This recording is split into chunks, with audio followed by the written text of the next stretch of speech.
Yang Berhormat Puchong, 3 minit. Terima kasih Datuk Pengerusi.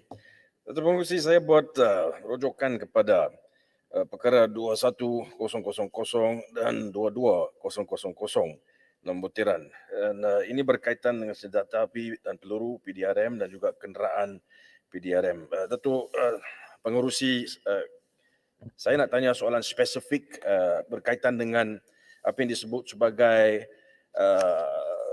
pihak-pihak Perdana Menteri yang lepas yang mendapat kawalan daripada PDRM walaupun mereka telah pun disabitkan dengan sabitan jenayah di mahkamah. Saya nak tahu sebenarnya berapa kenderaan yang dipakai, anggota yang juga digunakan untuk tujuan keselamatan kononnya mereka tersebut dan juga apakah kos yang terlibat. Dan yang penting sekali Tuan Pengerusi, apabila mereka telah pun disabitkan, sama ada akan diteruskan ataupun tidak dengan kita mengeluarkan perbelanjaan tersebut. Itu pertama.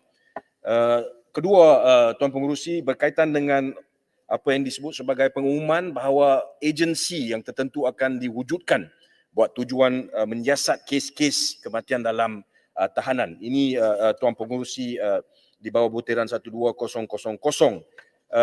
Baru-baru ini ada pengumuman dibuat. Saya nak tahu Tuan Pengerusi, bagaimana apa yang dicadangkan ini boleh memastikan bahawa ada apa yang disebut sebagai kebebasan, kerana kita tidak mahu agensi yang wujud di dalam PDRM yang dianggotai anggota-anggota PDRM yang harus siasat anggota-anggota PDRM apabila berlaku kes-kes kecederaan dan juga kematian di dalam lokap. Memang tidak ada apa yang disebut sebagai perpisahan kuasa, asingan kuasa, di mana kalau sesuatu anggota ataupun satu pejabat atau jabatan tersebut terlibat, maka wakil-wakil daripada jabatan tersebut yang akan siasat. Saya nak tahu bagaimanakah agensi yang baru ini dapat mengatasi masalah ini dan kenapa tidak ada sebarang cadangan supaya kita dapat melihat wujudnya sebenarnya satu jabatan atau agensi yang dianggotai oleh mereka-mereka yang bebas untuk membuat siasatan buat tujuan tersebut.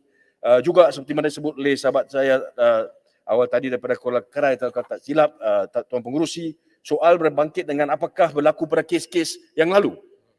Bila kita ada agensi baru, siapa akan siasat? Adakah ini bermaksud bahawa kita akan mulakan siasatan semula? Bagaimana proses itu akan dilaksanakan? Saya hendak tahu.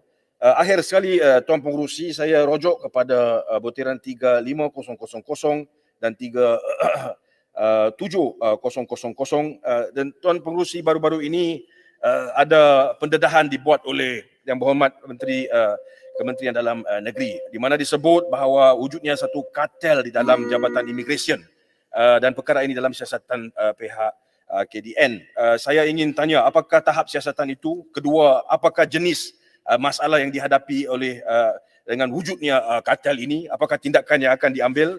Dan sekali lagi saya rujuk kepada kenyataan yang dibuat oleh SPRM 2 hari yang lalu, Tan Sri Azam Baki, di mana dinyatakan bahawa SPRM tidak menerima sebarang laporan sehingga sekarang berkenaan dengan masalah ini.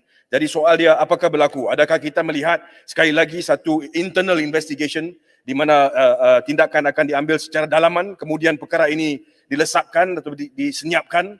Kita juga hendak tahu apakah yang berlaku kepada aduan-aduan yang dibuat sebelum daripada ini, Tuan Pengerusi, berkaitan dengan wujudnya masalah yang sama bukan saja di immigration tapi juga di PDRM yang saya telah pun bangkitkan berkali-kali sebelum daripada ini. Tuan Pengerusi, saya ucapkan terima kasih kerana memberikan saya peluang untuk turut membahas dalam perkara itu. Terima kasih Tuan Pengerusi. Terima kasih, Yang Berhormat. Yang Berhormat, selama 21 adalah Yang Berhormat